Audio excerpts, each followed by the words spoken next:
welcome back to the 3IG Local Buzz. I am here at the Oklahoma Center for Nonprofits with Dan. How are you doing? I'm doing awesome, thank you. So I know you have a location in Oklahoma City, but this just opened here in Tulsa, is that right? It did, and you're looking at a very boring gray background with no art on it, but yes, hopefully you can get some shots around.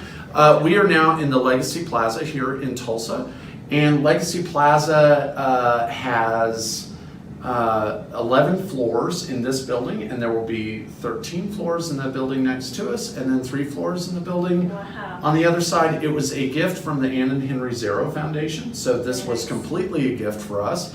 But the Center for Nonprofits, we had never had really a home in Tulsa. Typically we would do a lot of professional development training at OSU Tulsa, but now we have a fantastic training room, we have office space, we have access to full conference space here. This is about 11,000 square feet of state-of-the-art space for professional development, meeting, convening, etc. So it is a phenomenal resource for nonprofits. We share our space in this building with the Mental Health Association of Oklahoma, CAP Tulsa, Life Senior Services, Connect First, and then a smattering of other nonprofits that will be on this campus. So it is really going to be a nonprofit hub just for Tulsa, Oklahoma. Very nice. Do you travel back and forth a lot between here? I am and a Oklahoma City? turnpike troll. That's what we joke. I do spend a lot of time on the road. In fact, right after this, I'm going to be heading up to Bartlesville to talk to a few nonprofit professionals and one of our board members. I'll be in Enid on Friday. I will be in Oklahoma City tomorrow doing some training. So I am really on the road a lot. All of our staff does that. The Center for Nonprofits is really dedicated to the professional development and consultation of nonprofit organizations, their employees, their volunteers, their board members. We want nonprofits to be the best they can possibly be. Yeah.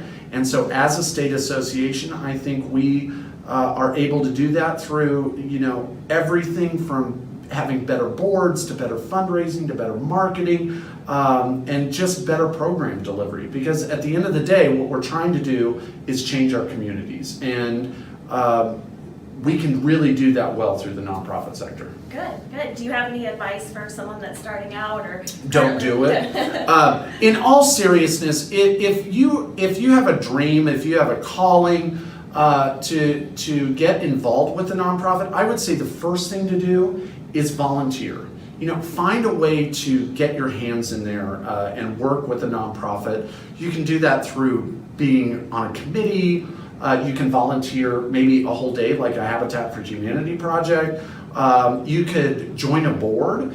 But sometimes people do want to start a nonprofit, and we encourage you to come to us first before you do that, because at the end of the day, nonprofits are businesses, and sometimes really large businesses, and we have to operate like a business. And so I would say what we can do is make sure you've got the most solid foundation for having not only a great mission, but great operations, a great board of directors, and a great staff.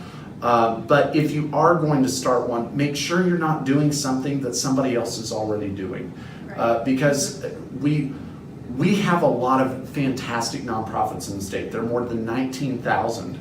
And just here in Tulsa, there are more than 4,000 nonprofits. So at the end of the day, there's probably somebody doing something that you want to do, but there are a lot of times where there's still gaps, and we've got to fill those gaps.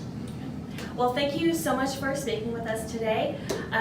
Check them out. Check out your nonprofits in your local community. See what you can do to help. Otherwise, we'll see you next month for the Local Buzz.